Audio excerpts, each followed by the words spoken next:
Mau mulai? Mulai. Itu masih. Siap. Mas ini anu cocok jamnya, cocok. Sebentar Mas. Dalam? Barang semenit.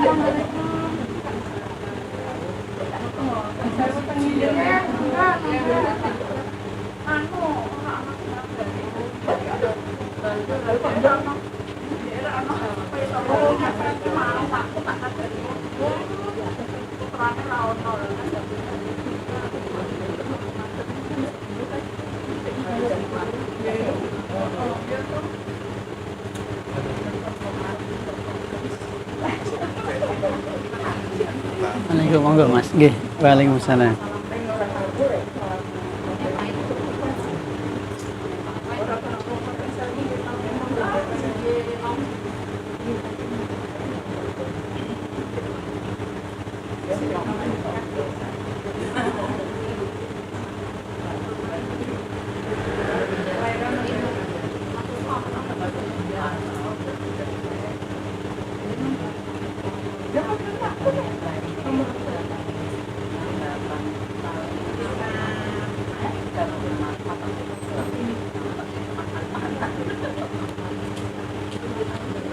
Mas Sabon, mulai. Pakai ini ya.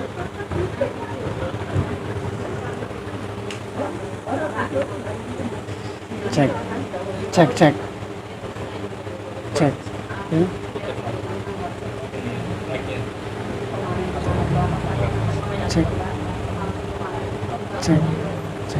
Kita mulai nih Bu. Assalamualaikum warahmatullahi wabarakatuh. Alhamdulillahi ala ihsani wa syukru lahu ala taufiqihi wa amtinani. Asyhadu an la ilaha illallah wahdahu la syarika lah ta'ziman li sya'ni wa asyhadu anna Muhammadan abduhu wa rasuluhu ad-da'i ila ridwani sallallahu alaihi wa ala alihi wa ashabihi wa ikhwani.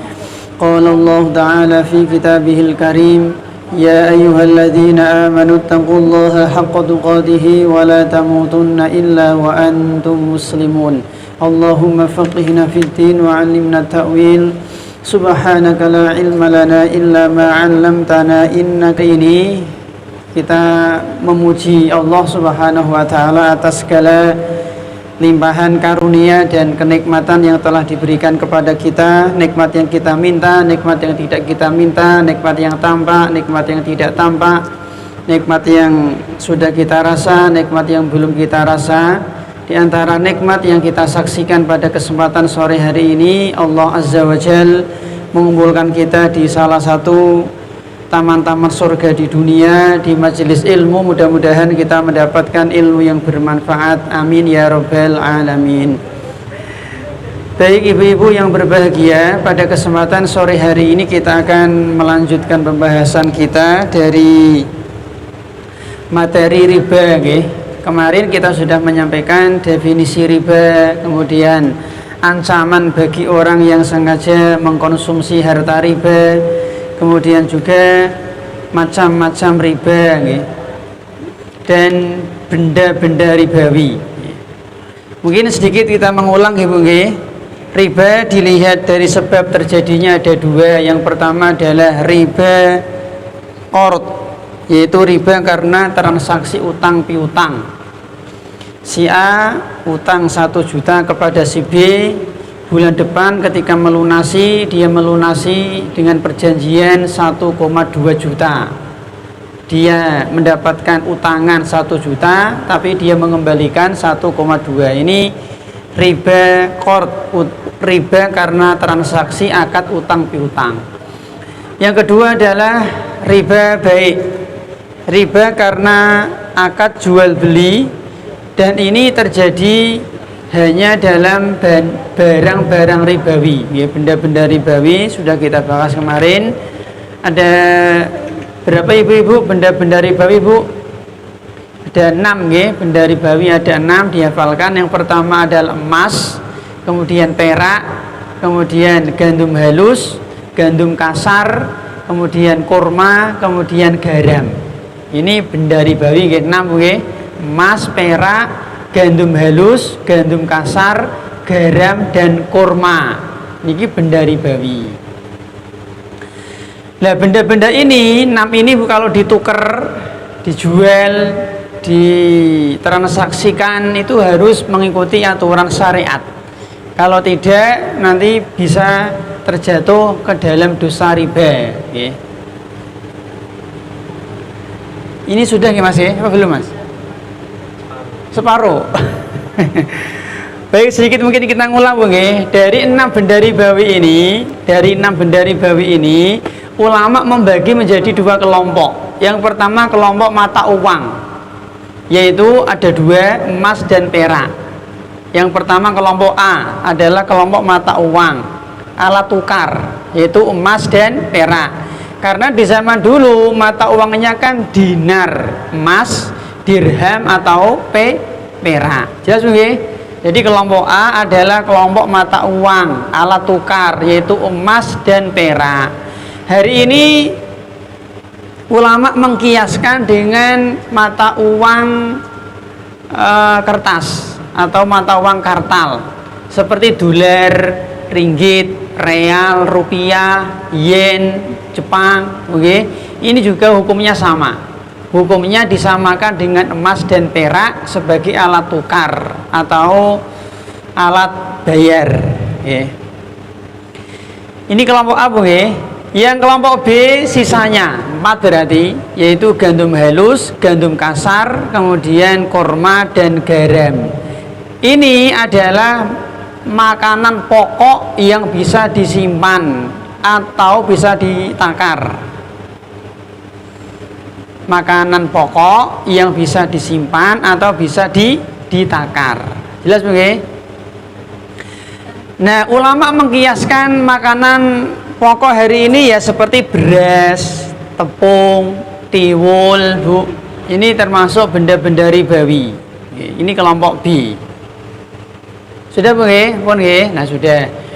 Nah, sekarang aturan ketika mentransaksikan benda-benda ribawi ini. Yang pertama adalah benda-benda ribawi itu kalau ditukar dengan yang sejenis, emas dengan emas, perak dengan perak, kurma dengan kurma, beras dengan beras, garam dengan garam, gandum dengan gandum.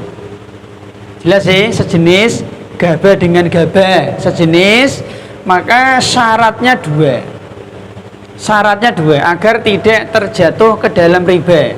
Yang pertama adalah ukurannya, takarannya, beratnya itu harus sama. Ukurannya, kuantitasnya, jumlahnya harus sama. 1 kilo dengan 1 kilo, 1 ton dengan 1 ton, 5 ton dengan 5 ton, 5 gram dengan 5 gram harus sama. Kuantitasnya, jumlahnya, beratnya, ukurannya sama. Sekarung ya sekarung dengan sekarung dan seterusnya begini. Kemudian yang kedua harus kontan atau cash.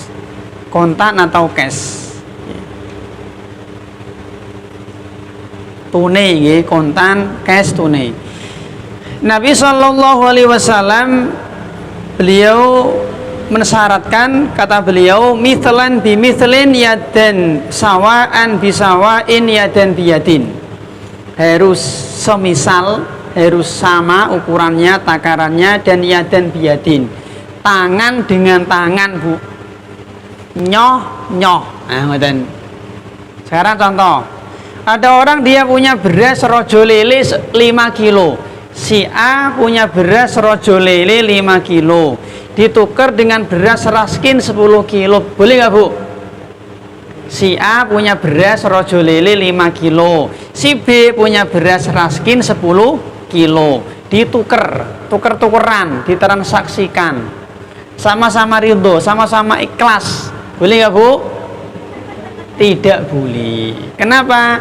Karena sejenis beras dengan beras, jenisnya sama, jelas begini, tapi beda ukuran. Ini 5 kilo, ini 10 kilo, ini nggak boleh. Ini nanti kena riba fadl, riba karena berlebih, nggak boleh Bu. Kudune podo 5 kilo karo 5 kilo, ngoten. Ini 10 kilo dengan 10 kilo. Karena sejenis beras dengan beras.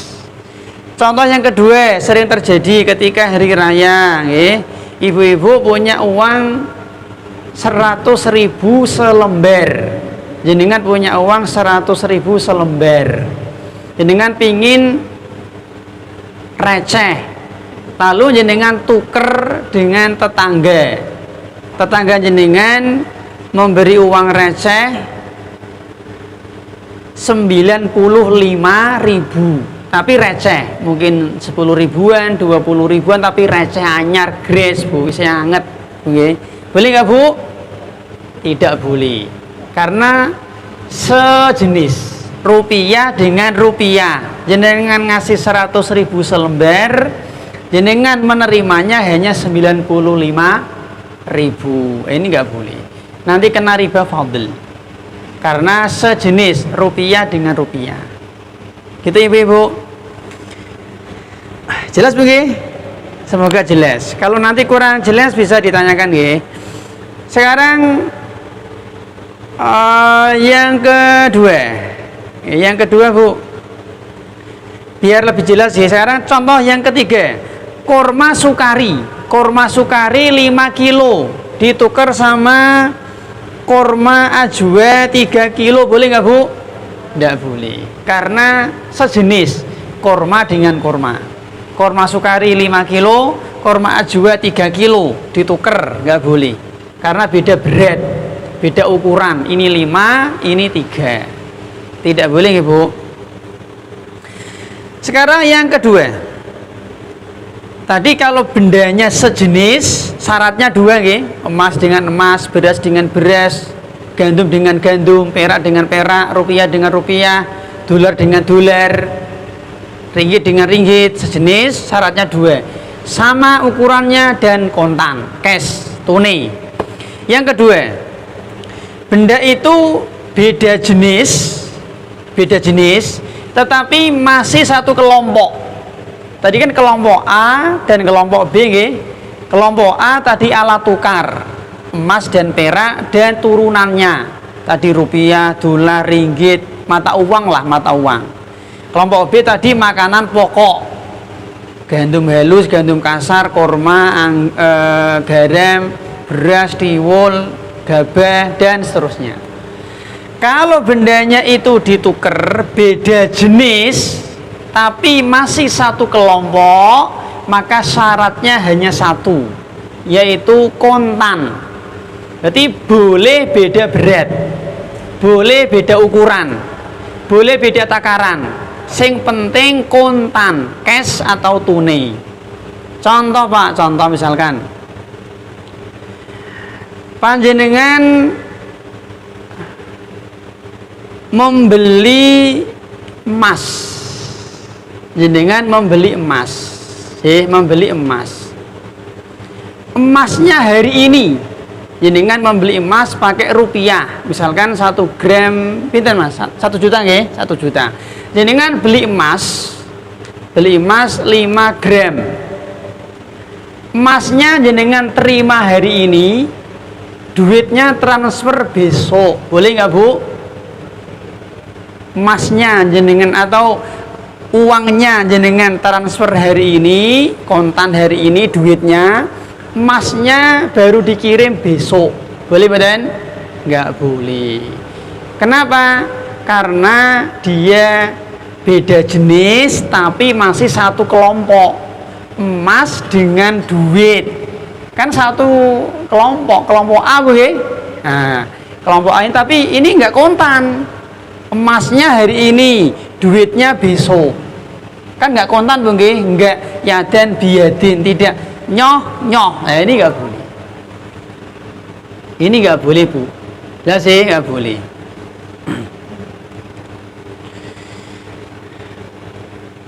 Contoh yang sekarang yang ketiga, Bu.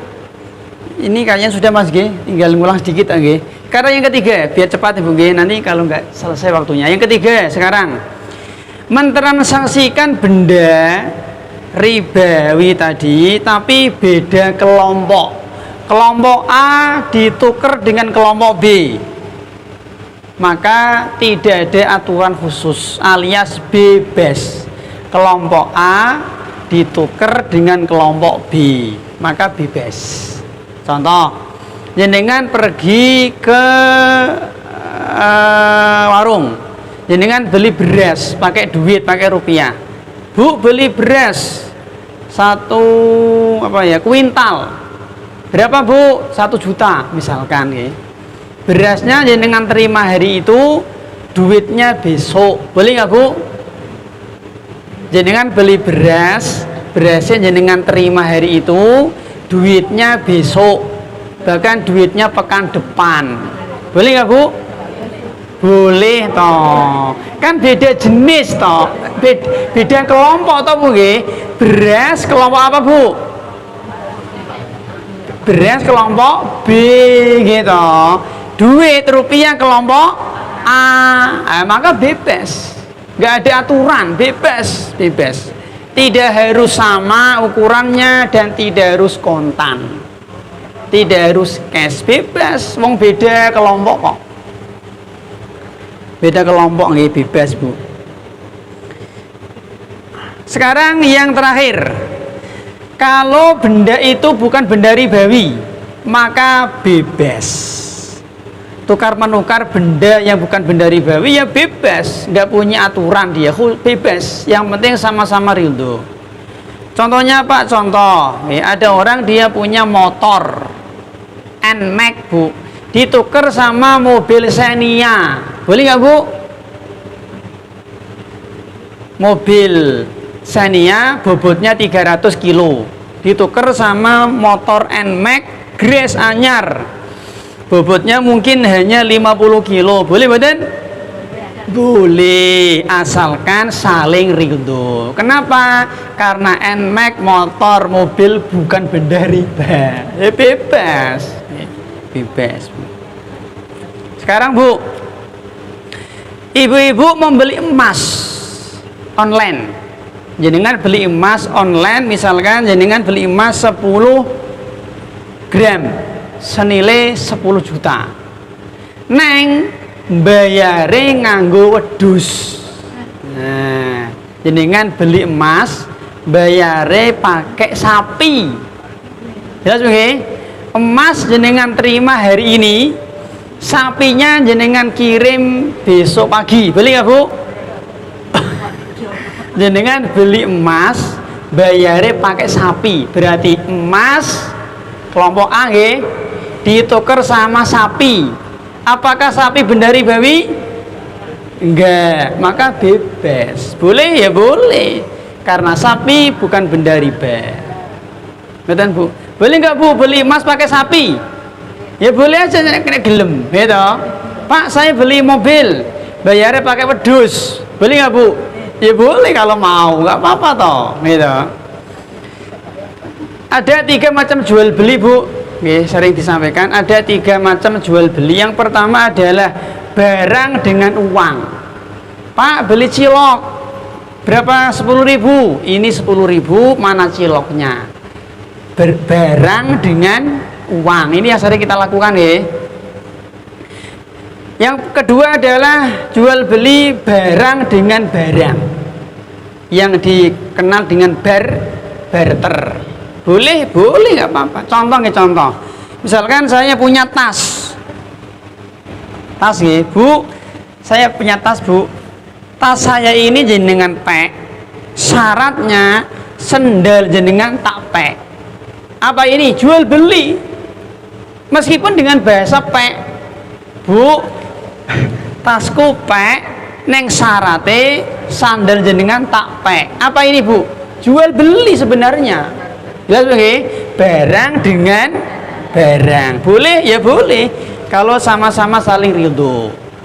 Dan Bu, ini peciku Bu, pek neng syaratnya jam jenengan tak pek. Nah, ijol-ijolan boleh ya, boleh, nggak apa-apa, yang penting sama-sama ridho. Ini juga termasuk jual beli Bu, barter namanya, barang dengan barang. Yang ketiga, sorf, uang dengan uang. Tadi kan uang dengan barang, barang dengan barang. Yang ketiga, uang dengan uang. Boleh, boleh, nggak apa-apa. Yang penting tadi syaratnya terpenuhi. Sekarang ibu-ibu punya uang $1 Amerika, ditukar sama rupiah 15.000, boleh nggak Bu?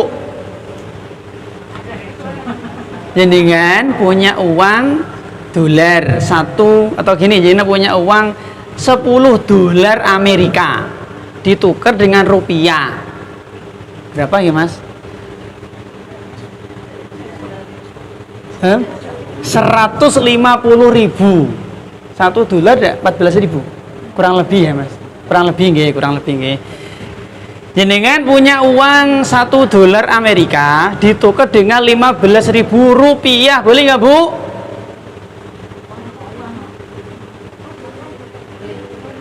Boleh, asalkan kontan. Kenapa? Karena beda jenis toh Bu. Ini rupiah, ini dolar. Boleh. Tadi asalkan kontan. Tadi kan sudah dikasih kan Bu kaidah-kaidah toh, gitu. Boleh asalkan kontan. Enggak apa-apa. Ibu-ibu mau umroh, ya, jenengan mau umroh Bu nggih. Misalnya Ibu mau umroh, butuh sangu. Saudikan real Bu nggih. Jenengan punya uang 5 juta, ditukar dengan real. Ternyata misalnya dapat berapa ya? 1 real kan sekitar 4 ribuan Bu nggih. Biar gampang anggap ya. Jenengan punya uang 5 juta rupiah, ditukar dengan real, dapat misalkan 3.000 real. Boleh nggak Bu? Boleh, asalkan kontan, cash. Yang ini 5 juta rupiah, yang ini 3.000 real. Kok beda ukuran? Nggak apa-apa, kan beda jenis, nggih. Rupiah sama real, nggak apa-apa, beda ukuran, kan beda jenis. Yang penting kontan, cash. Ngoten Bu.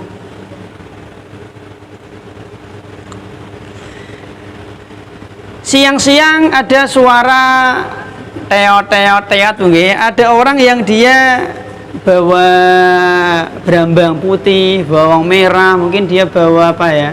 Bawa rambutan, bawa salak. Dia mencari rosok Bu. Lalu jenengan punya baskom amoh, punya piring pecah, punya kursi protol, punya wesi-wesi sing wis tak yeng, jenengan ijolke karo salake, ijolke karo rambutan, boleh nggak Bu? Ijolke karo kerupuk, boleh nggak Bu? Boleh. Meskipun apa namanya tidak sama toh nggih. Karena rosok itu bukan benda riba. Tadi baskom amo, piring pecah, nggih. Kemudian kursi protol, besi-besi amo, ini boleh ditukar sama jeruk, ditukar sama apel, ditukar sama kerupuk, nggak apa-apa. Boleh Bu. Ibu-ibu beli pulsa, jenengan tumbas pulsa 5.000, bayare 6.000. Bu, beli pulsa berapa? 5.000, bayare 6.000. Jenengan beli pulsa 10.000, bayare 12. Contoh ya, jenengan beli pulsa 30.000, bayare 35. Boleh nggak Bu? Jenengan beli pulsa 5.000, bayare kok 6.000. Jenengan beli pulsa 10.000, bayare kok 12.000. Jenengan beli pulsa 30.000, bayare kok 35. Boleh nggak Bu? Nah ini Bu. Boleh betul Mas? Boleh. Jawabannya boleh. Lah itu Pak, berarti kan tukar menukar uang. beli pulsa 5.000 bayarin 6.000, beli pulsa 10.000 bayarin 12.000, maka hukumnya boleh. Dan itu bukan tukar menukar uang, karena pulsa itu tidak sama dengan uang, Bu. Pulsa tidak sama dengan uang. Nah, itu Pak, rupiah Pak, pulsa 10.000, pulsa 30.000, pulsa 5.000. Ribu di situ adalah satuan pulsa. Karena pulsa tidak punya satuan, sehingga disepakati satuan pulsa pakai ribu. Bu, beli pulsa 5 liter. Nah, sakit Bu?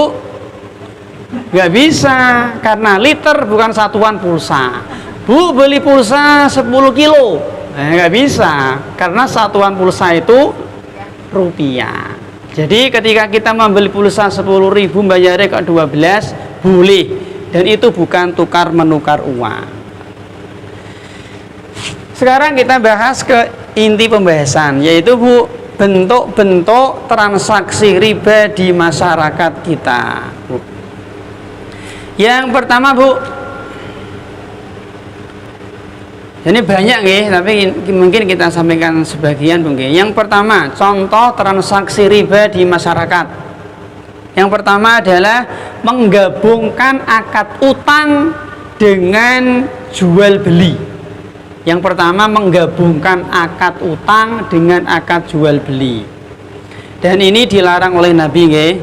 Sahabat Abdullah bin Amr bin As, Nabi SAW bersabda, la yahillu salafun wa bai'un. Hadis At-Tirmidzi, tidak halal menggabungkan antara akad utang dengan akad jual beli. Contoh, Bu, contoh. Contoh, Bu. Si fulan butuh duit 5 juta. Si fulan butuh duit 5 juta. Lalu dia mendatangi Pak RT, misalkan. Pak RT, saya butuh uang Pak 5 juta untuk bayar uang gedung anak saya sekolah, misalnya, Ibu. Kata Pak RT, Bu, jenengan tak utangi 5 juta. Nanti kembali tetap 5 juta, nggak usah nambah, nggak, tetap 5 juta. Ini ngono syaratnya. Apa syaratnya Pak RT? Syaratnya selama utang jenengan belum lunas, jenengan nek belanja sembako kudu neng tokoku. Nah, dan Bu, ini nggak boleh, Bu. Lihat sebagai syarat tadi, sampean tak utangi 5 juta. Nanti nek balik ke 5 juta agak tambah. Ini ngono syaratnya selama durung lunas sampean nek belanja sembako neng tokoku. Ini menggabungkan dua akad, akad utang dan akad jual beli. Ini nggak boleh, Bu. Ini membuka pintu riba, membuka celah riba. Sehingga dia nggak bebas, toh, Bu, nggih? Dia nggak bebas, terikat dia. Dan contoh yang lain, misalkan ini terjadi di sebagian tempat, terutama di daerah pantai, nggih. Sebagian orang-orang kaya itu kadang, Bu, menawari para nelayan. Nelayan yang terkadang dia butuh modal. Kata orang kaya ini, wahai Pak Fulan, wahai nelayan, sampean tahun ini tak modali untuk nelayan, cari ikan. Silakan cari ikan, tak modali 10 juta. Kembali 10 juta tetap tidak tambah 10 juta. Ini ngono syaratnya. Syaratnya kalau nanti berlayar kok dapat kepiting, dapat tongkol, dapat rajungan, harus dijual ke saya.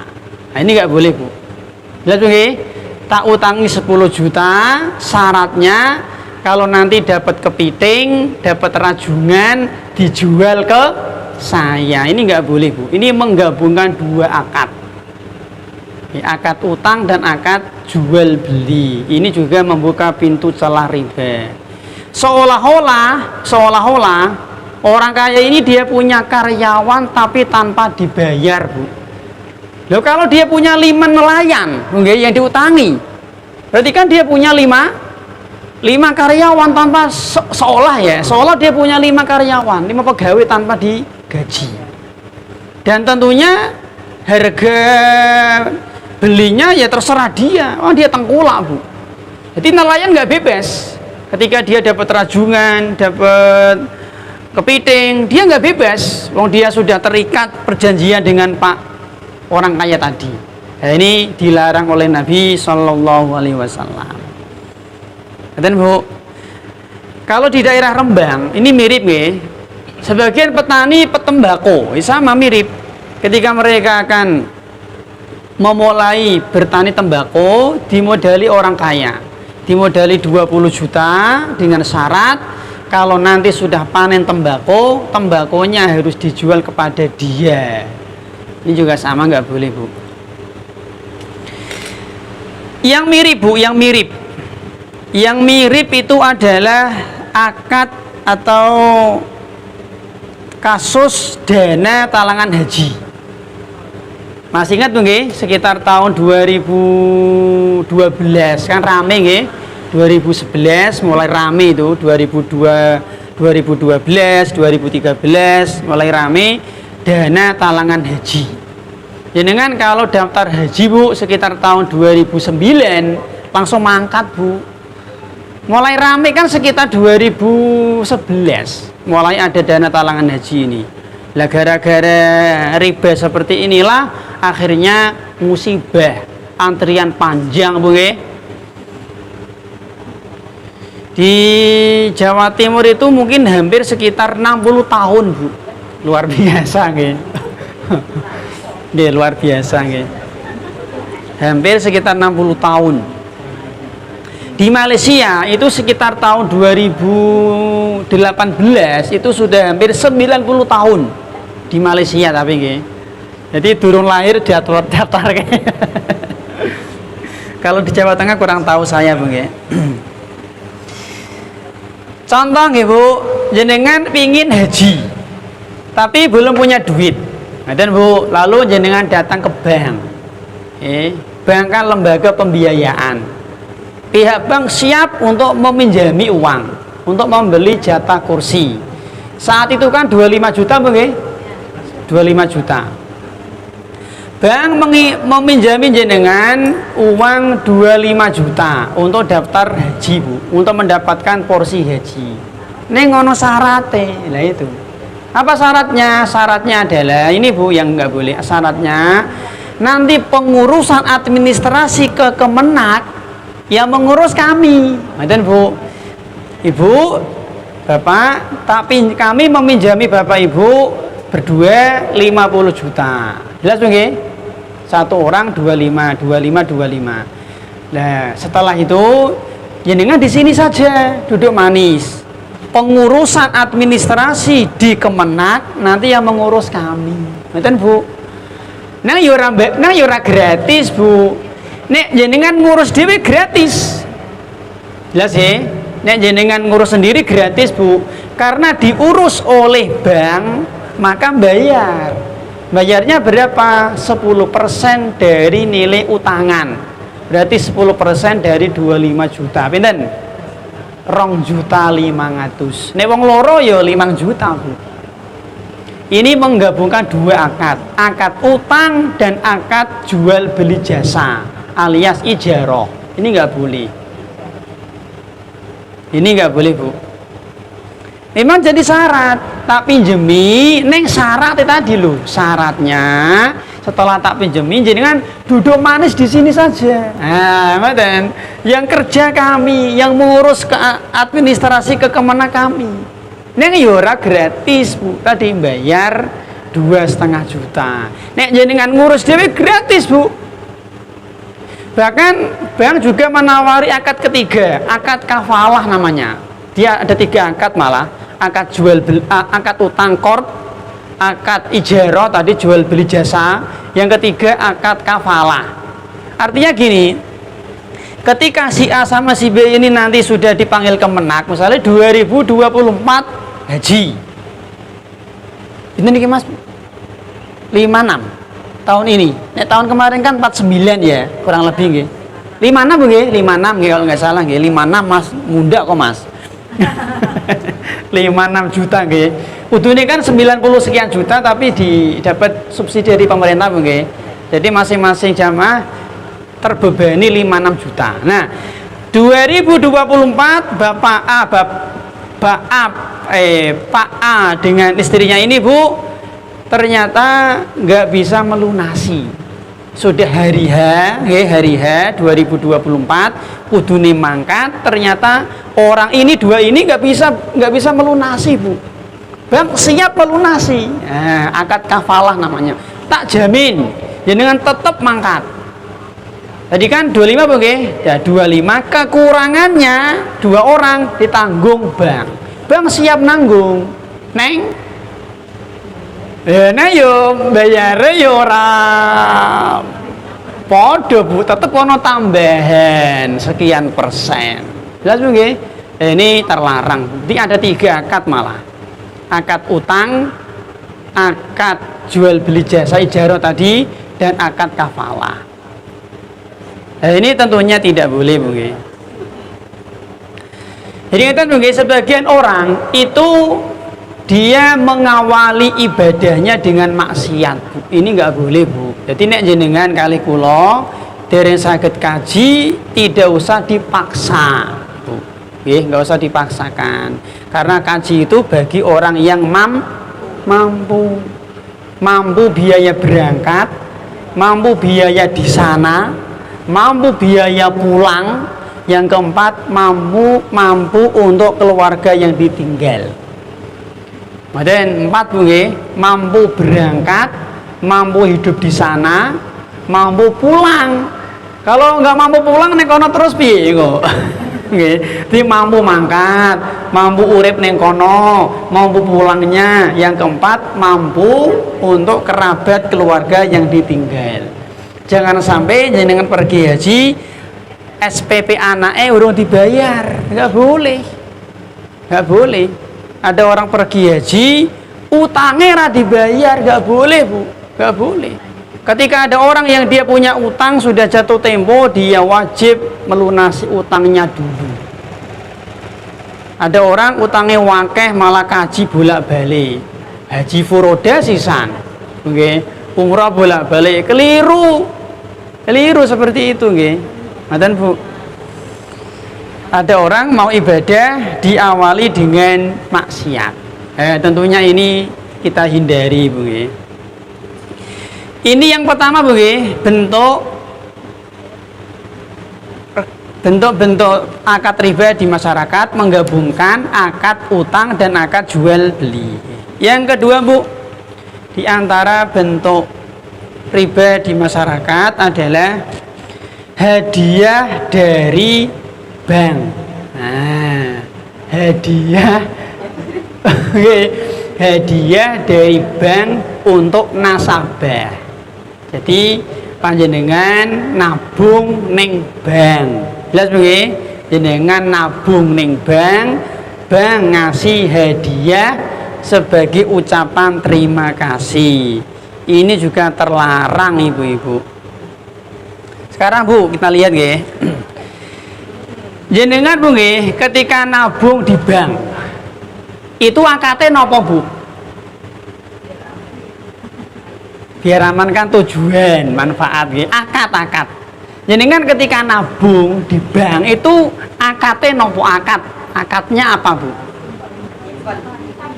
Nyimpan itu kan bukan akad, maksudnya.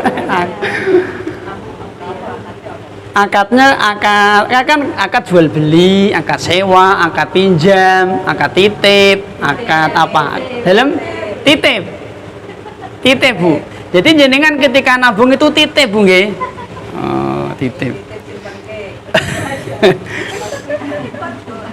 Ngeten Bu, yang benar ketika kita itu nabung di bank sebenarnya itu akad utang Bu. Akad utang bukan akad titip. Meskipun biasanya nabung, memang kan nabung toh nggih. Biasanya kan nabung ben aman Bu nggih. Ketika kita itu nabung di bank, itu sebenarnya itu kita ngutangi bank. Jadi sing sugih niku kita jane ora bank Bu. Jelas Bu nggih? Buktinya mana Pak? Kalau itu akad utang, buktinya adalah contoh si Fulan orang kaya dia punya uang 1 miliar. Nek disimpen yang ngisor bantal, kuatir dijukui bojone wedok. Nah, itu. Kuatir dijukui bojone Bu nggih. Akhirnya bin selamat gitu untuk menyelamatkan uang 1 M. A ini menabungnya di bank. Betul nggih? 1 M ditaruh di bank. Ngoten Bu. Setelah dia pulang Bu, pertanyaan Bu, 1 M ini jadi milik siapa? Fulan nabung 1 M di bank. Jelas sih, setelah dia pulang mendapatkan buku tabungan, pertanyaan, uang 1 M ini milik siapa Bu?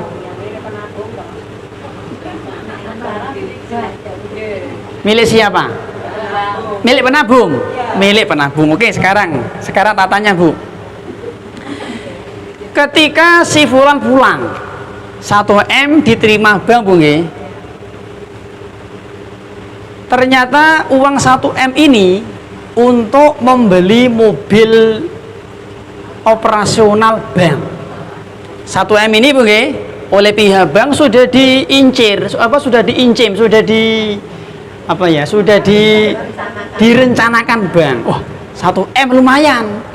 Kebetulan ini bank baru, bank baru. 1 M masuk, bank punya rencana 200 juta untuk beli mobil operasional. 300 juta buka cabang baru. Misalnya nggih, 200 juta gaji karyawan bulan ini. 200 juta untuk perbaikan, rehab, renovasi bank ini. Kira-kira si Fulan ini mengizinkan nggak Bu? Ternyata uang 1 M ini Bu dipakai tadi bank, dipakai gaji karyawannya, dipakai mobil dipakai beli mobil operasional, dipakai buka cabang baru, dipakai merenovasi banknya, bangunan banknya. Kira-kira gimana Bu seperti itu Bu? Bahkan ketika si Fulan pulang, ya Bu, tetangga si Fulan si Alan datang dia, pinjem 100 juta, diambilkan dari uangnya si Fulan tadi. Mungkin mboten Bu? Ya mungkin. Ini kasus yang terjadi di bank Bu. Berarti kalau kita melihat fenomena seperti ini Bu nggih, uang 1 M itu pindah hak milik menjadi miliknya bank. Buktinya mana? Lihat buktinya. Buktinya adalah bank bebas menggunakan. Kalau uang itu miliknya si Fulan, bank tidak bebas toh Bu. Contoh. Saya misalkan mau ke belakang, saya titip uang sama jenengan. Bu, titip Bu nggih uang 100.000. Saya tak ke belakang. Lalu ono cilok lewat. Lalu jenengan beli cilok pakai uang kulo, boleh nggak Bu? Nah, ini kan uang saya. Jenengan nggak bebas. Jenengan tak titipi uang 10.000. Saya mau ke belakang. Ada pengemis. Jenengan boleh nggak Bu? Pengemis jenengan kasih 10.000 uang saya. Nggak boleh. Ini uang saya loh. Ini amanah. Itu kalau titip Bu. Jelas sih? Kalau titip berarti kita tidak boleh memakai. Nah, ternyata kalau kita lihat ketika ada orang yang nabung, uang itu pindah hak milik menjadi bank, menjadi milik bank, maka bank bebas menggunakan tadi, menggaji karyawannya, membeli mobil baru untuk operasional, bahkan dipakai untuk membuka cabang baru, dipakai renovasi gedungnya, bebas. Ini kalau orang pinjam bank ya sama kalau tadi. dalam Bu? Dipakai apa, mau dipakai apa, berarti itu sama pindah hak orang yang utang. Nggih sama. Nggih sama nggih. Makanya kan utang toh Bu. Sama ketika jenengan pinjam uang di bank, apa akadnya Bu?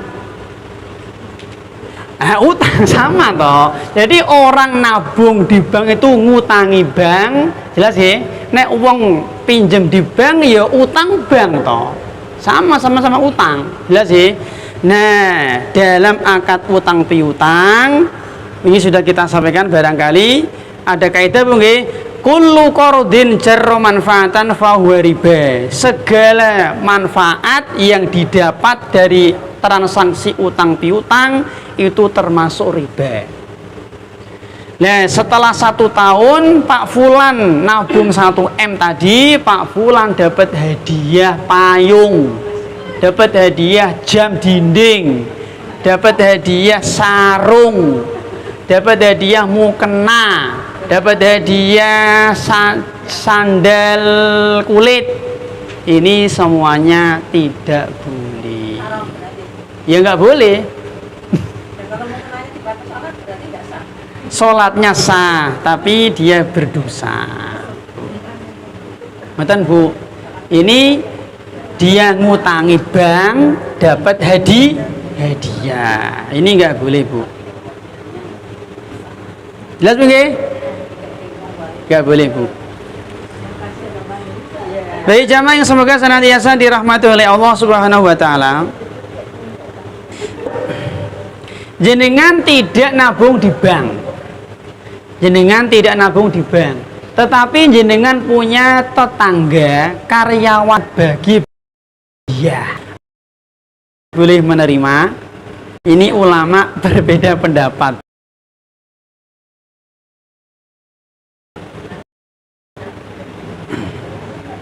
Nah, harta haram ada 2 Bu. Harta haram itu ada 2 macam Bu. Yang pertama harta haram yang tidak saling ridho. Harta haram tidak saling ridho. Jelas Bu nggih? Harta haram yang tidak saling ridho ini Bu, itu pindah kemana saja tetap haram. Pindah kemana saja dengan cara apapun tetap haram. Contoh pindahi dengan transaksi jual beli, dengan transaksi sewa, dengan transaksi nemu, dengan hibah hadiah nggak boleh. Contoh harta haram tidak saling ridho Pak, nyolong. Nah, gitu nyolong, korupsi, terus Bu mencuri, podo ya Bu, podo nggih ngerampok, begal, nggih terus Bu, apalagi Bu, ngapusi, penggelapan, nggih Bu, menipu, banyak Bu nggih, ini contoh Bu. Nah ini malah sama, ini pindah kemana saja haram. Contoh Bu nggih biar jelas Bu. Ada preman ini dia nyolong rambutannya Pak RT. Misalnya Bu, awan-awan Pak RT lagi mudik, apa lagi kemana pergi nggih, lagi piknik ke Bandung 3 hari, ngerti deh nih, wong tanggane dhewe. Rambutannya Pak RT dirontoki, dijugui sama preman ini Bu. Soalnya si Fulan, ngaten. Nah, jenengan tahu, lalu jenengan dibagai sak kresek. Nah, Bu, tak paringi sedekah. Kurang ajar sedekah. Bu, jenengan tak kasih hadiah rambutan sak kresek. Ini hasil nyolong gone Pak RT. Pertanyaan Bu, apakah jenengan boleh menerima? Ya, kalau tidak tahu boleh. Buatan ngertos orang nanti kita bahas. Tahu. Jenengan tahu ini itu rambutannya Pak RT nyolong dene. Apakah boleh menerima? Tidak boleh. Ini akadnya akad hadiah nggih, tak kasih hadiah Bu, hadiah rambutan boleh. Sekarang ketika preman ini tadi kan ngerontoi pelem Pak RT anu nggih, rambutan Pak RT Bu nggih. Kececer ning dalan. Misale ana sing kececer tiba ning dalan.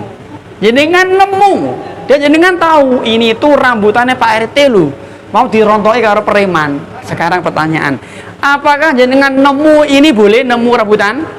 Tetap tidak boleh. Ya, okay. Tadi kan akad hadiah nggak boleh, nemu nggak boleh, nggak boleh.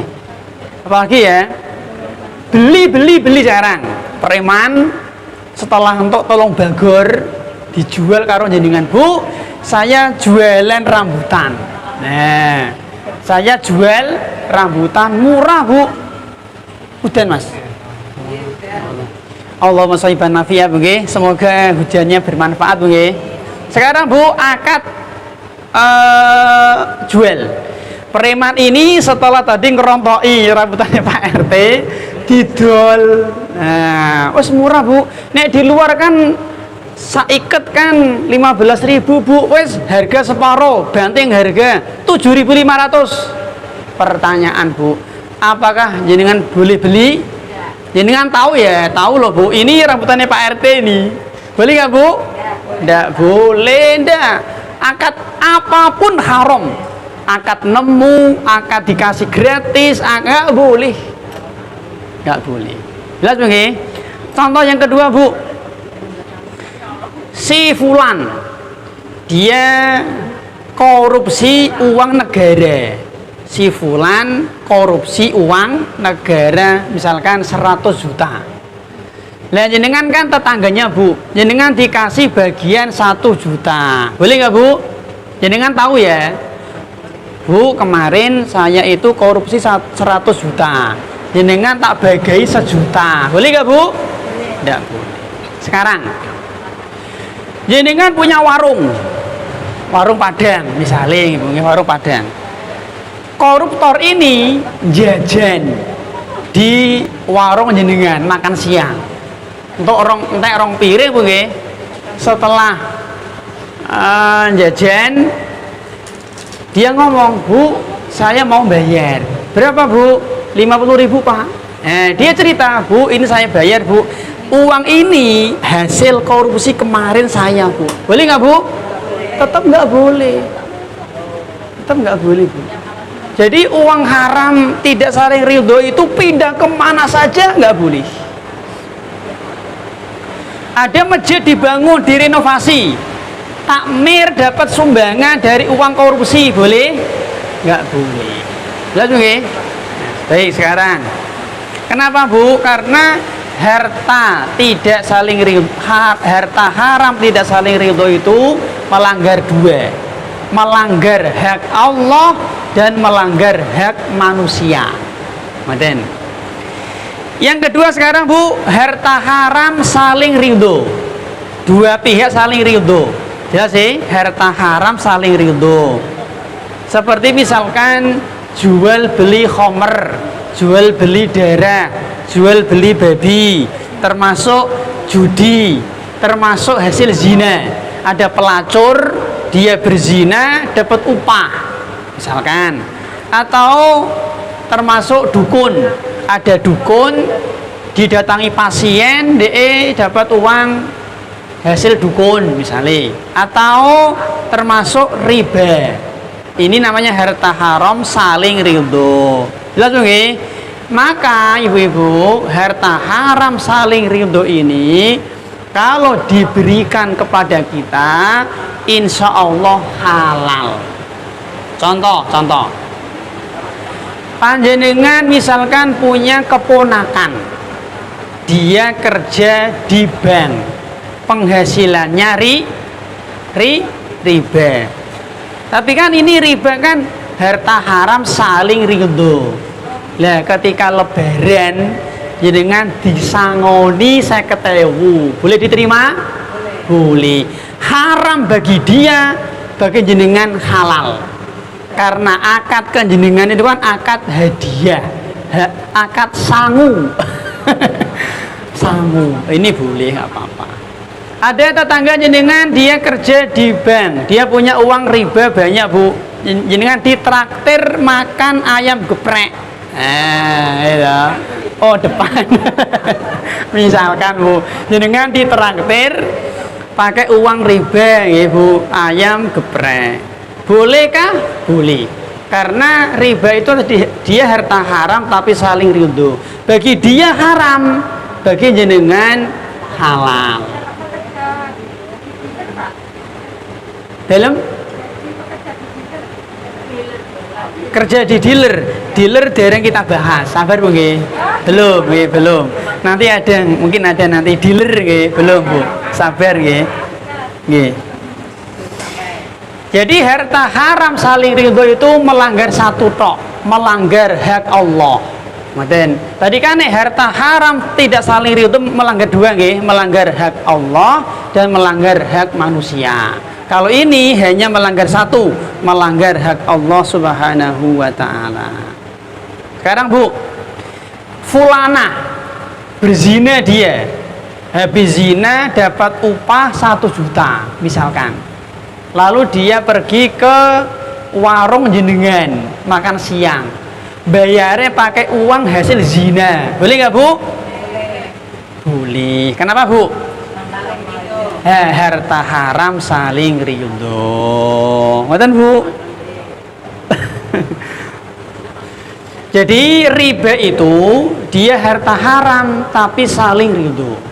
Maka insya Allah kalau kita dikasih hadiah, okay, tadi nggih kembali ke materi Bu, jenengan tidak nabung di bank, tapi jenengan punya tetangga kerja di bank, bagi-bagi hadiah, maka insya Allah halal. Jelas nggih? Ngeten. Nek halal senengi Mas. Guyu ibu ya. Kalau gajinya Pak, Dalam Bu. kalau gajinya pegawai halal. Gajinya, kalau gajinya nggih haram toh, nggih gajinya nggak boleh. Karena memang gini Bu, memang gini, tidak semua produk bank haram. Ada beberapa produk bank yang halal nih, seperti mungkin akad transfer ini kan halal toh. Tapi secara umum mayoritas haram. Syariah itu kita nggak tahu nggih, karena terkadang gini Bu, terkadang ada bank hanya labelnya syariah, label merek, tapi terkadang prakteknya masih konven. Karena terkadang gini Bu, terkadang apa ya, bank syariah itu hanya cari pasar dia. Ini kan Indonesia toh, mayoritas kan Muslim. Nah, ngeliatan Bu, nggih, makanya terkadang hanya sebatas mencari pasar. Ada. Berarti yang saya pernah dengar, pegawai bank itu besok tidak akan masuk surga, betul Ustaz? Nggih, mboten ngonten nggih. Pegawai bank tidak akan masuk surga, Bu nggih. Nggih, ngeten Bu, nuwun sewu Bu nggih. Kemarin sudah kita sampaikan Bu nggih. Kita sudah sampaikan nggih. Orang yang makan riba itu terancam tidak masuk surga. Terancam, bukan pasti. Nek pasti kan pasti. Lah sih, gelem ra gelem ya kudu, itu pasti Bu. Tapi nek terancam itu belum pasti. Jadi orang yang makan riba itu terancam neraka. Bukan pasti. Maka kita nggak boleh orang yang makan riba, orang yang kerja di bank pasti di neraka, nggak boleh, haram, nggak boleh. Sekarang gini, jenengan punya tetangga pendeta, Bu, pendeta jahat, pembunuh, korupsi, pokoknya jahat sisan. Jenengan mengatakan pendeta itu pasti di neraka, boleh nggak Bu? Nggak boleh. Itu pendeta lu. Kenapa Bu nggak boleh Bu? Kenapa nggak boleh Bu? Domain Allah. Dalam? Domain Allah, hak Allah untuk memasukkan kemana? Jawabannya karena dia masih hidup. Lah sih. Hari ini dia pendeta. Mungkin nggak besok masuk Islam? Mungkin. Nah, maka nggak boleh Bu. Lah sih nggak boleh. Bahkan sudah mati. Contoh. Jenengan punya tetangga pendeta, mati. Jenengan punya tetangga pendeta, lalu dia mati. Ketika dia mati, kita mengatakan pendeta itu pasti di neraka. Boleh nggak Bu? Wis mati niki lho. Wis mati niki. Boleh nggak Bu? Tidak boleh Bu, jangan. Nggak boleh. Meskipun secara hukum dunia ya kita yakini kita hukumi dia kafir, zuhirnya dia kafir, berarti jenazahnya nggak boleh dimandi, nggak boleh disolati, didoakan nggak boleh. Sekarang pertanyaan Bu, mungkin boten di detik-detik sakaratul maut, di detik-detik kematian dia bertaubat dan kita nggak tahu, mungkin? Ya mungkin. maka kita itu tidak boleh bicara perkara gaib kecuali dengan dalil, Bu. Karena surga neraka jelas, Bu, nggih, maka waspada. Kalau gini boleh, Bu. Orang Nasrani pasti di neraka, boleh. Jelas, Bu, nggih? Pasti di neraka, boleh. Orang Hindu pasti kekal di neraka, boleh. Tapi kalau sudah nunjuk hidung si fulan, si Alan, si A, si B, pendeta A, pendeta B, nggak boleh. Jadi beda antara hukum umum dengan hukum khusus. Sekarang contoh. Saya mengatakan orang muslim pasti di surga, boleh? Boleh nggak, Bu? Orang mukmin, orang muslim pasti masuk surga. Boleh, Badan? Tidak boleh. Tidak boleh. Tak minum. Bismillah.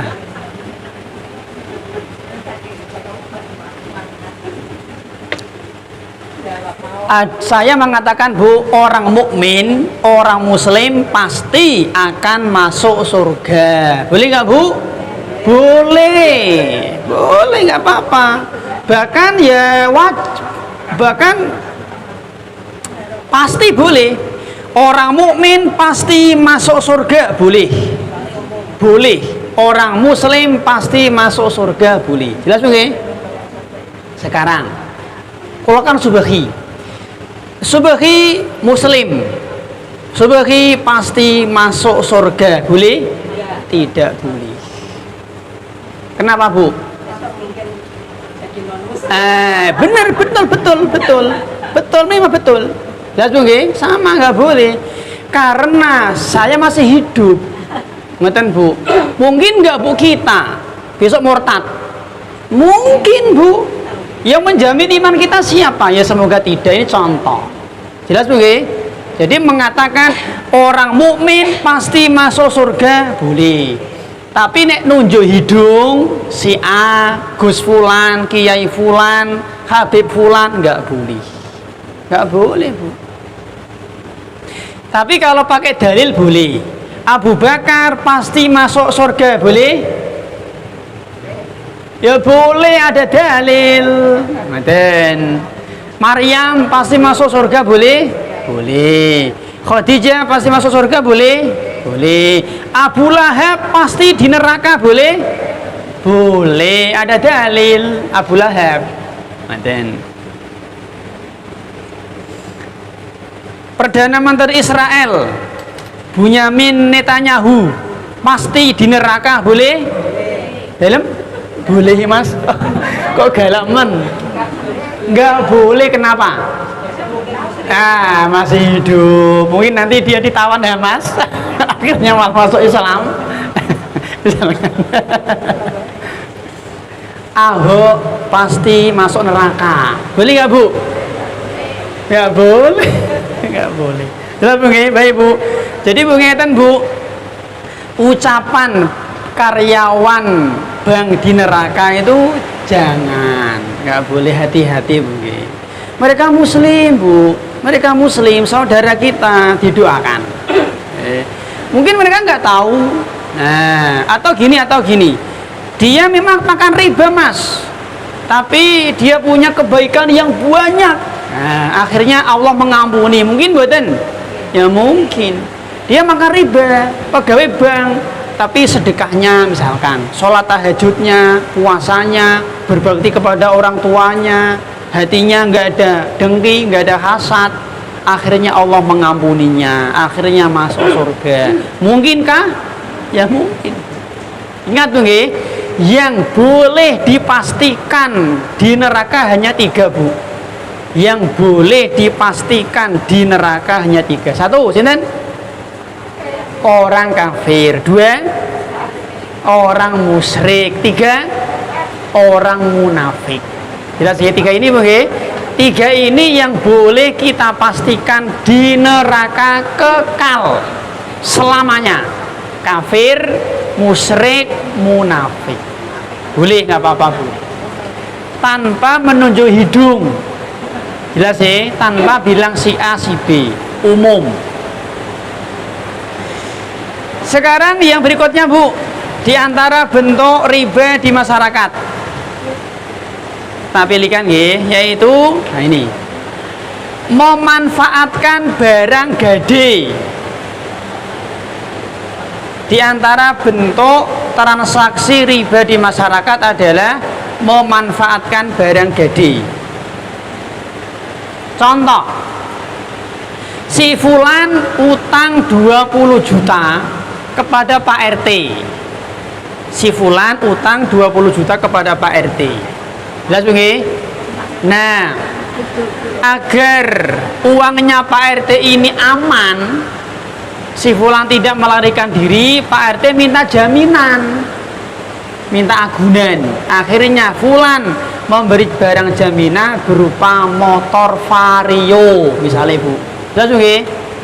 Bon, 20 juta diberikan kepada fulan. Motor Vario ditaruh di rumahnya Pak RT sebagai barang jaminan Bu. Jelas Bu? Sekarang pertanyaan Bu, motor ini milik siapa Bu? Milik fulan. Jelas Bu? Motor ini milik fulan. Yang kedua, yang bertugas untuk gini, kalau motornya biar tidak rusak, okay. Motor kan dijarkan rusak toh Bu. Yang punya tugas untuk merawat sinten? Motor ini kan sudah pindah ke tempatnya Pak RT Bu. Okay. Sekarang motor ini miliknya fulan. Sekarang yang kedua, pertanyaan kedua, yang punya tugas untuk merawat motor siapa Bu? Pak RT. Ya Allah, masake Pak RT. Ya Allah Bu.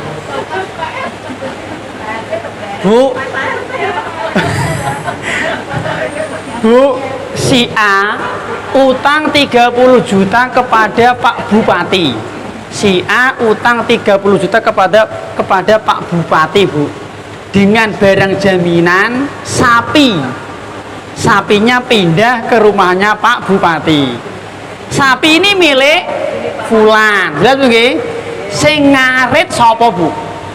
Yang punya tugas untuk merawat sapi? Pak Bupati. Pak Bupati kon ngarit iki Mas. Jadi gini Bu, hukum asal nggih Bu, hukum asal yang punya tugas untuk merawat motor agar tidak rusak itu ya si fulan, pemilik. Jelas nggih, pemilik. Kemudian yang ketiga Bu, seandainya motor ini hilang, jadi nggih, motor ini miliknya fulan, yang punya tugas merawat ya fulan, wong miliknya dia kok. Jelas nggih? Yang ketiga, seandainya motor hilang, apakah Pak RT harus ganti? Halo? Lunas. Ya Allah, lunas sih. Maka bunga jawabannya dirinci Bu. Motor ini jadi amanah kepada Pak RT. Kalau motor ini itu ditelantarkan, diteledurkan Pak RT, hilang, Pak RT wajib ganti. Tapi kalau hilangnya normal, wis digembok double, kunci setang, gerbang ditutup, pintu ditutup, tapi dicongkel maling, akhirnya hilang, tidak wajib ganti. Tapi kalau bengi-bengi motornya taruh di luar, tak digembok, nggak dikunci, dijarke, kepanasan, kudanan rusak, hilang, wajib ganti. Jadi lihat kondisi. Jelas nggih? Ngeten. Ya kalau tadi sapinya mati, Pak Bupati ganti apa enggak? Ya mirip. Kalau sapinya tadi mati itu karena tidak dirawat, sengaja teledor, ganti Bu. Tapi kalau nggak teledor, nggak ada kesengajaan, maka tidak ganti. Ngaten.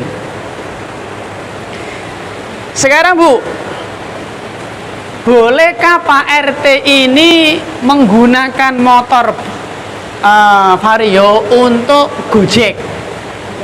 Lumayan, ada motor nganggur, tak pakai ojek, boleh nggak Bu? Kenapa nggak boleh Bu? Betul.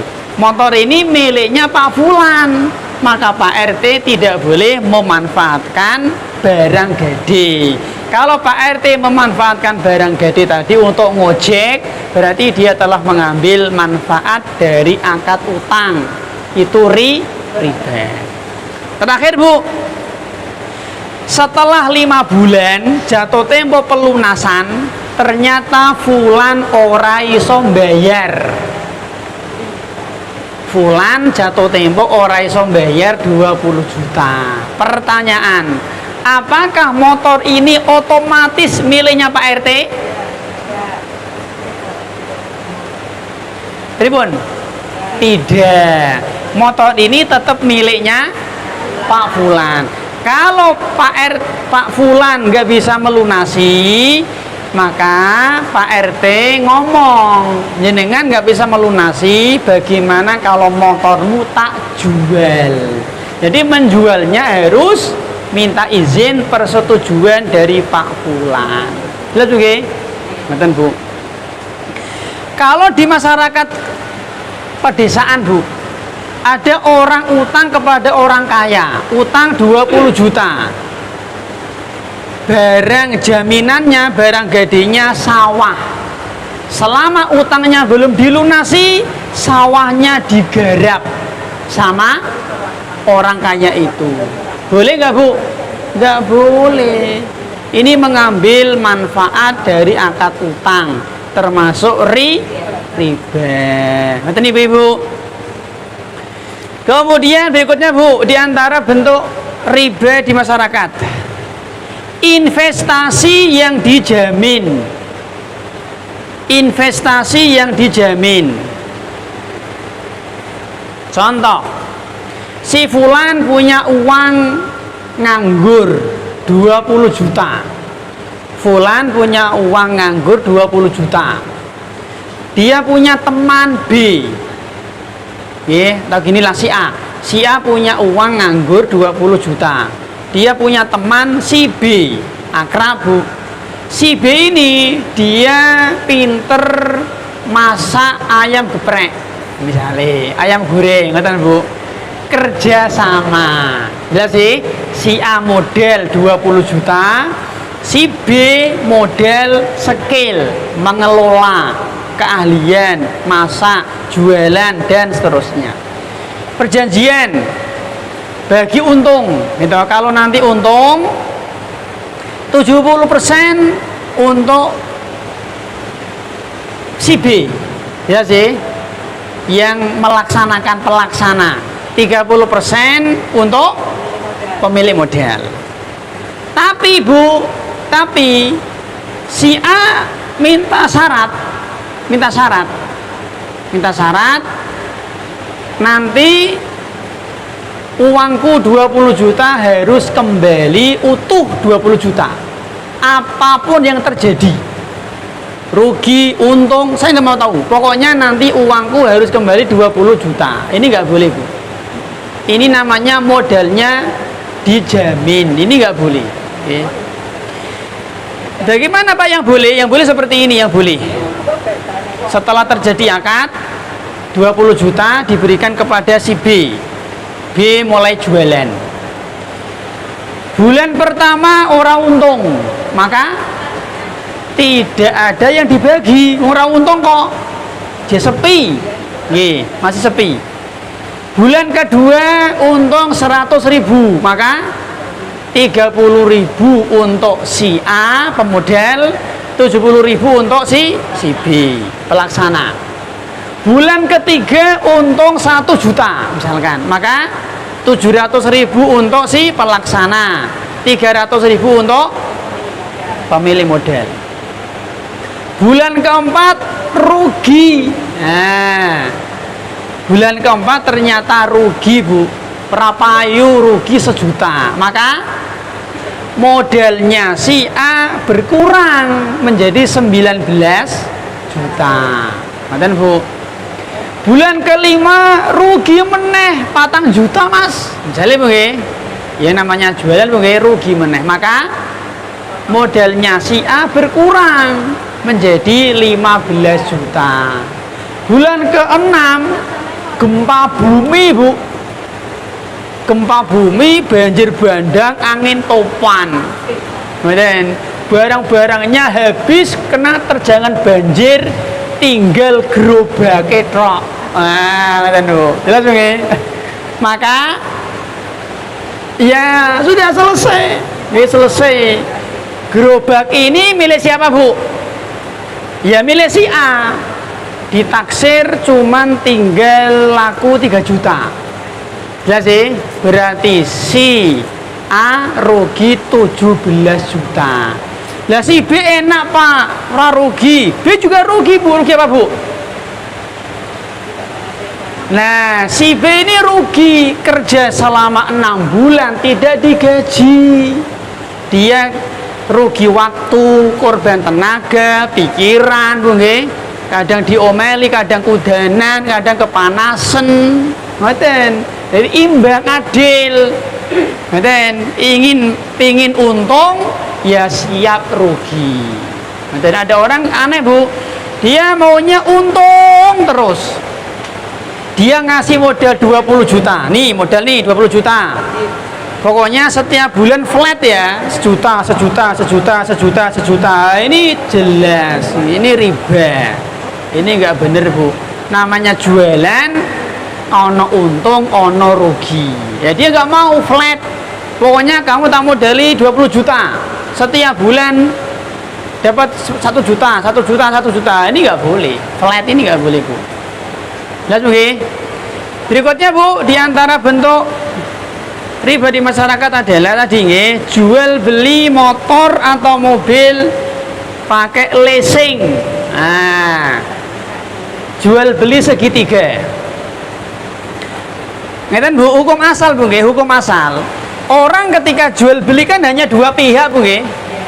Orang ketika jual beli kan hanya dua pihak toh, penjual dan pihak pembeli.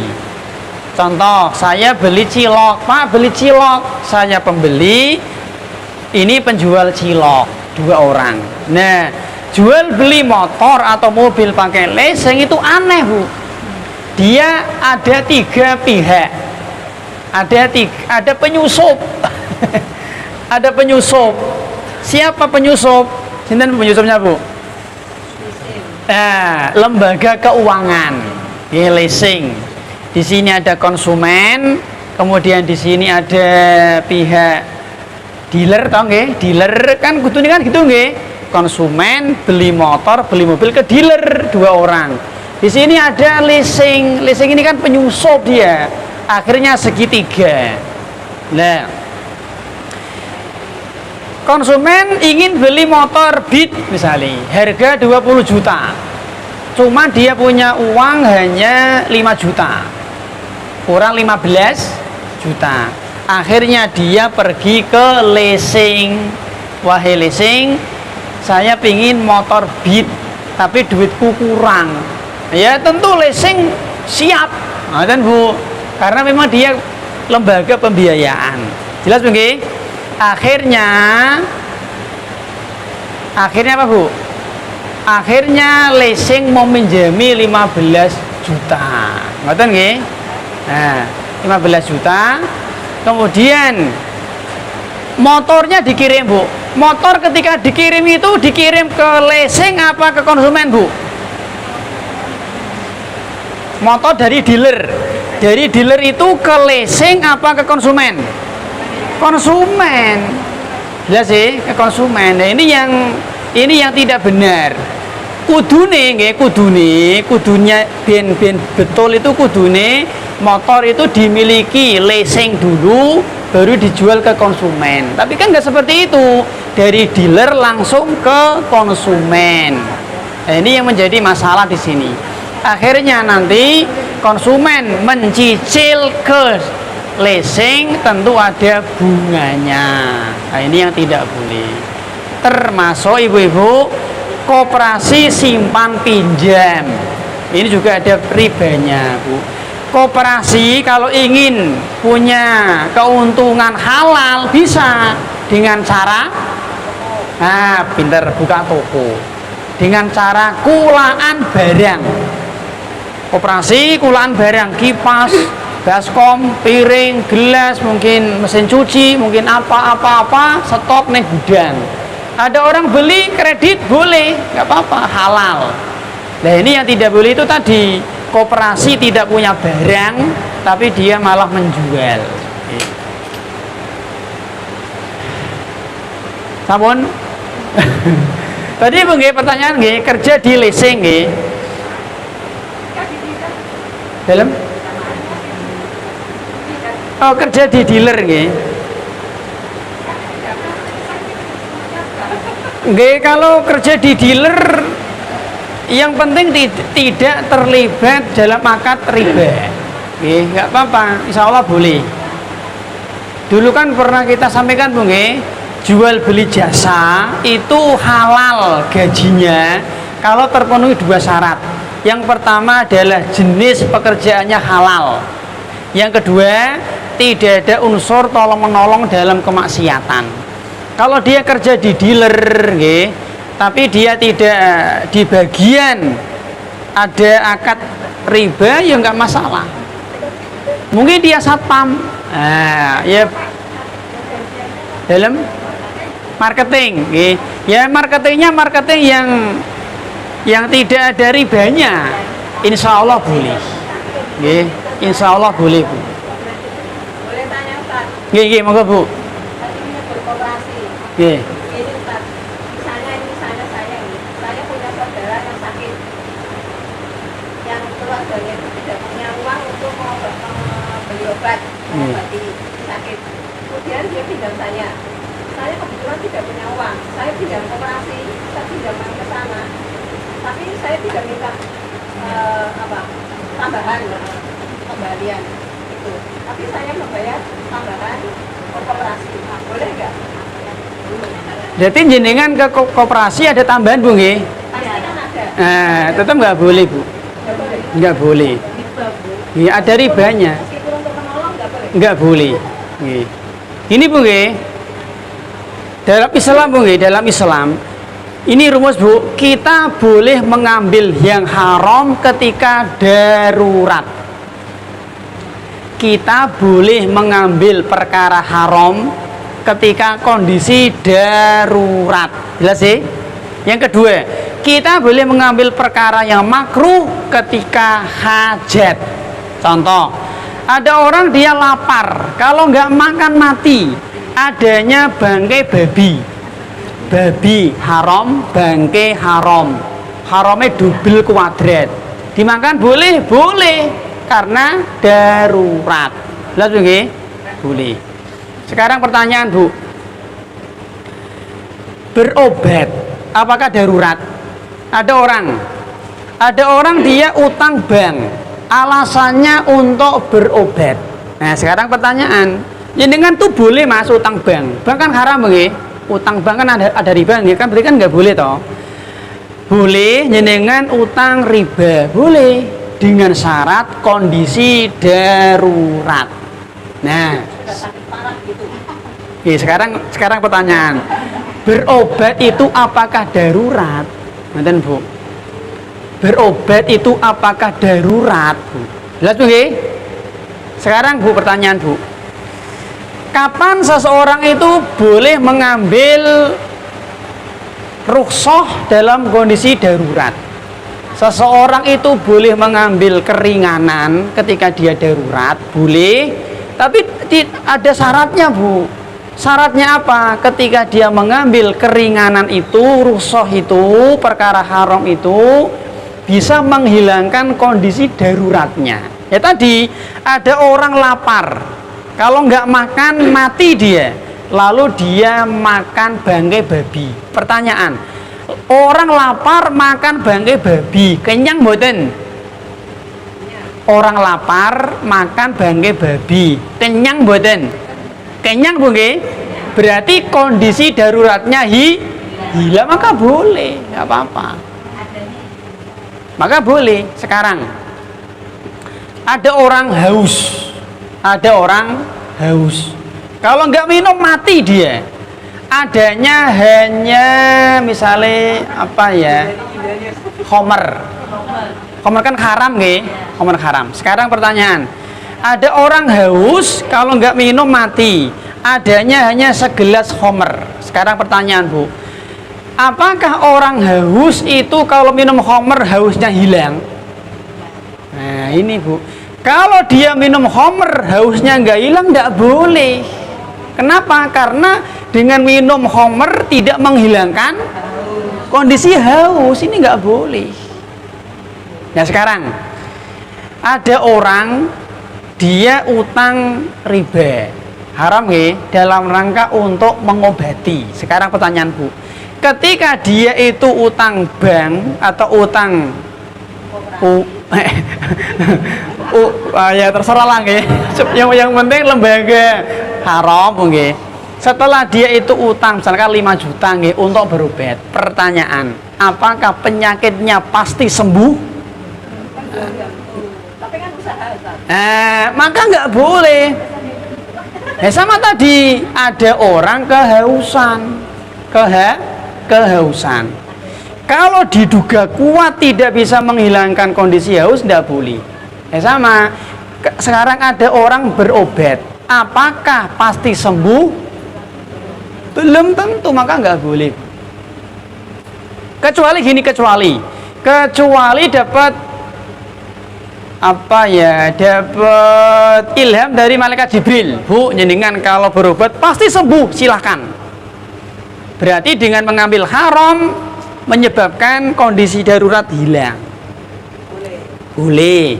Tapi kalau tidak pasti nggak boleh. Ada orang dia pinjam uang di bank.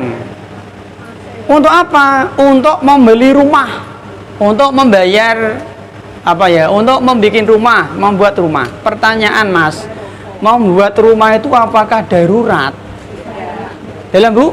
Tidak, ya, tidak darurat Bu. Apakah kita wajib punya rumah? Enggak, enggak Bu. Kontrak kan bisa. Jadi boleh mengambil perkara haram ketika darurat. Boleh mengambil perkara makruh ketika hajat. Kata Ibu. Dalam Bu? Meninggikan rumah. Termasuk darurat Bu nggih. Ngeten Bu nggih. Darurat nggih, seseorang itu dikatakan kondisi darurat kalau terancam nyawanya Bu. Hilang nyawa itu darurat.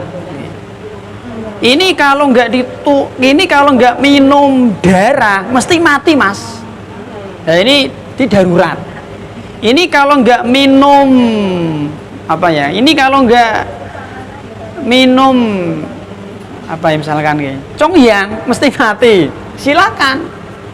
Dalam rangka menyelamatkan nyawa Bu. Jelas sih, itu kondisi darurat Bu. Tapi kalau tadi nggih kebanjiran, ini mungkin tidak darurat tapi hajat. Jadi ngeten Bu, hajat itu sesuatu ngeten nggih, darurat itu sesuatu kalau tidak dipenuhi kita nggak hidup. Itu darurat. Yang kedua hajat.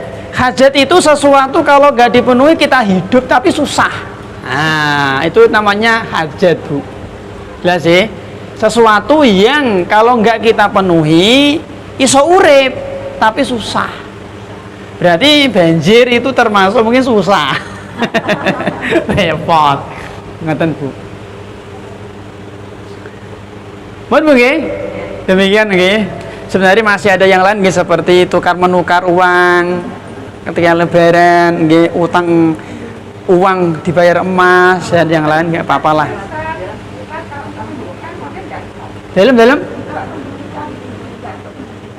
pendidikan ya sama mirip nih, betul ini mirip. Ada orang dia utang uang riba untuk membiayai pendidikan anak ini juga bukan darurat. Oke. Karena belajar itu tidak harus di universitas tertentu. Ngeten Bu, sekarang Bu, pertanyaan Bu. Anak kita sekolah apakah wajib? Anak jenengan nggak sekolah apakah dosa Bu? Jenengan sengaja, anak jenengan nggak di sekolah ke, nggak di pondok ke, dosa mboten? Dosa nggak Bu? Tidak Bu. Sekarang pertanyaan, apakah para sahabat mereka sekolah? Apakah para nabi mereka mondok sekolah? Enggak. Yang wajib itu belajar Bu, bukan mondok. Anak jenengan nggak mondok nggak apa-apa, nggak sekolah nggak apa-apa, sing penting belajar Mas. Mondok nggak wajib, sekolah nggak wajib, yang wajib belajar. Mboten Bu nggih? Sama. Seorang suami nggak wajib memberi rumah istri. Yang wajib itu adalah memberi nafkah. Dan sebagai memberi nafkah. Rumah kan tidak harus beli, kontrak bisa. Jadi pendidikan itu tidak harus di universitas tertentu. Mboten Bu, bisa dengan yang lain. Mohon Mas ya. Iya, terakhir satu. Kalau seorang muslim yang bekerja di bank terus diganti kalau S1 terus dia diterima yang masuk, apakah itu pertanyaan saya satu, apakah boleh? Yang kedua, apakah setelah kita diterima kita terus bekerja tanpa kita mengerti hukumnya, tanpa kita tahu hukumnya karena orang awam, terus kita bekerja, apakah penghasilannya itu halal atau tidak? Oh iya. Ini ada Bu pertanyaan dari Masnya nggih. Ada seseorang muslim, dia sarjana, lulus wisuda, lalu dia kerja di bank. Kerja di bank dalam posisi dia nggak tahu nggih. Dalam posisi dia nggak tahu hukum kerja di bank. Artinya dia menyangka ini halal. Nah, sekarang pertanyaan Masnya, apakah gajinya halal? Maka jawabannya gajinya halal. Karena nggak tahu. Contoh, ada orang si A dari umur 20 tahun, mungkin dari usia dari tahun 80 sampai tahun 2010 kerja di bank, puluhan tahun dia. Selama 30 tahun kerja di bank. Sudah punya mobil, properti, ruko, rumah, macam-macam Bu. Setelah pensiun umur 60 tahun ngaji. Betul nggih? Ngaji. Setelah ngaji baru tahu, oh ternyata kerja di bank itu haram toh. Nah, berarti dia selama ini nggak tahu. Selama ini dia meyakini itu halal Bu. Jelas sih? Maka insya Allah hartanya halal. Yang terlarang itu kalau dia tahu haram tetap dilanggar. Ini nggak boleh. Ini yang haram. Contoh, dia kerja di bank. Baru 5 tahun melok ngaji, oh ternyata kerja di bank haram toh, tapi dia nekat lanjut nggak apa-apa. Nah, ini sejak dia tahu haram, sejak dia tahu maka gajinya haram. Boleh Bu, berarti enak sih orang ngerti ya rasa ngaji. Nah ini subhat lagi ini Bu, mboten Bu nggih. Ngaji nanti jenengan nggak ngaji ditanya oleh Allah kenapa nggak ngaji. Di tempatnya Mas, di tempatnya di peleburan nggak ada pengajian, Mas Adit jenengan nggak melu padahal ngerti lu, daripada ngerti malah jadi dosa.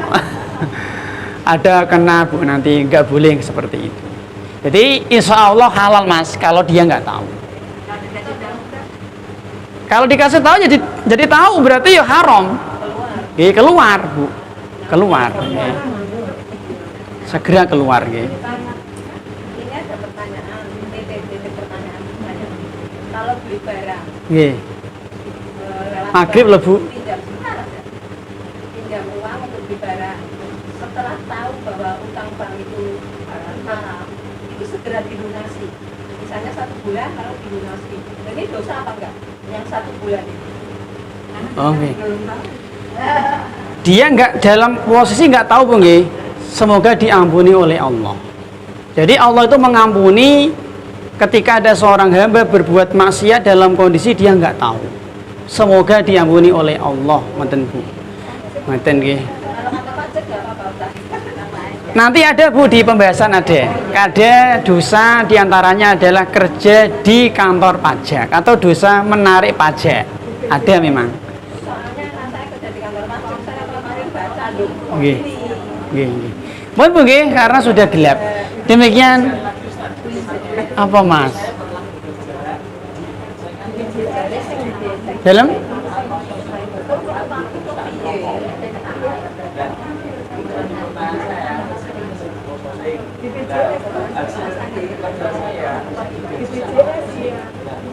Apakah penghasilan saya itu haram? Karena Oh gitu. Tadi sudah kita sampaikan nggih Bu, jual beli jasa itu halal gajinya dengan dua syarat. Yang pertama adalah jenis pekerjaannya halal. Ya, jadi apa jenengan Mas? ososnya jadi hobi. Hobi. Berarti kan jenis pekerjaan halal. Jelas ya. Yang kedua, tidak ada tolong menolong dalam kemaksiatan. Ada nggak kemaksiatan? Nggak ada, tau, maka halal. Soal yang menggaji itu Pak dari rokok, dari miras, nggak urusan. Halal Mas, nggak urusan. Bos jenengan duitnya dari rokok, dari apa, nggak urusan. Lah sih, ada pembantu rumah tangga, tugasnya nyetrika, nyapu, masak, ngolah-olah, ngubah-ngubah, bla bla bla, halal. Ternyata bosnya ini jual beli babi, jual beli homer, gajinya nggak urusan, halal bagi dia, nggak urusan. Dalam? Tapi lebih baik alangkah baiknya kita cari kerja yang lain. Oh iya, itu nggih, bagus ngerti ngoten. Pun nggih. Saking Mas Adit niki. Demikian semoga bermanfaat. Mungkin kita akhiri. Wassalamualaikum warahmatullahi wabarakatuh.